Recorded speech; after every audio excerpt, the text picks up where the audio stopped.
Code Red. I'm being pursued. I'm procuring a getaway car. Pronto. Do you remember Erin Esurance?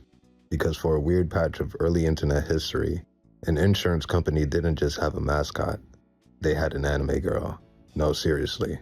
Not a logo, not a slogan. An anime girl as the face of car insurance. And somehow, nobody blinked. But to understand why Erin existed, you first have to know what Esurance was. Esurance started way back in 1999 when the internet was still kind of new and most people still bought insurance by calling agents or filling out paper forms. These folks said, hey, what if you can just buy it online? Just click a few buttons, get a quote, and be done. It sounds normal now, but at the time, that was actually kind of bold. They were one of the first companies to sell policies directly on the internet, and that became their whole brand identity. So you've got this internet-first insurance company trying to be different, and instead of doing the corporate thing, they decided to do something else. They made a character. Not just any character. A pink-haired anime girl named Erin Esurance. She popped up in TV commercials, banner ads, and even on the Esurance site. The idea was pretty simple. Instead of looking like a boring insurance brand, they wanted to look like something younger, friendlier, kind of fun. Which feels like a weird play even now. And of course, as soon as something has a face, the internet reacts. There was fan art, memes, comments, forum threads speculating about her backstory. Some of it was normal, some of it was ironic, and some of it, well, was definitely not official corporate material.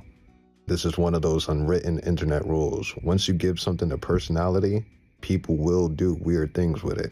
People drew her, they made memes about her, and some of that art spread more widely than the actual commercials ever did. There's one part of this story that you may not hear much about, but it matters. Because once a character becomes recognizably a character, some corners of the internet start making adult art. That content eventually became dominant in the search results for Erin Esurance. It overshadowed the original ads themselves. That was not something Esurance expected, and it wasn't something that they tried to encourage either.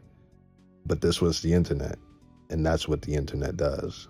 Eventually, Esurance quietly retired Erin, partly because the mascot era was over, and partly because the marketing wasn't working all that well against how weird the internet turned her into something else.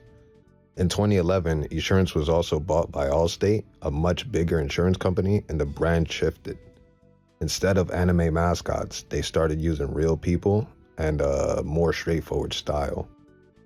Which is safer, more reliable, less internet chaos prone, but it also meant losing that oddball energy. And here's the thing about Erin Esurance. She's not just a weird character, she's a time capsule.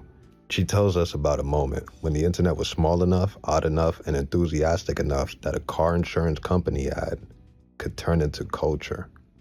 Back then, characters weren't just mascots. They were something people talked about, drew, and shared. Now, everything feels sanitized, optimized, focus grouped, and safe. A character like Erin, something quirky and unexpected, wouldn't survive launch day. Because everything is designed to avoid the weird, not embrace it. That feels important. Not because it's deep, but because it shows how much the internet changed, and maybe how much we all changed with it. So yeah, that's Erin Esurance. Not just a character, not just an ad, but a little piece of internet history that somehow stuck with people longer than anyone expected. Internet culture is weird. Sometimes it's random, and sometimes an insurance commercial ends up being more memorable than the product it was selling. Thanks for watching.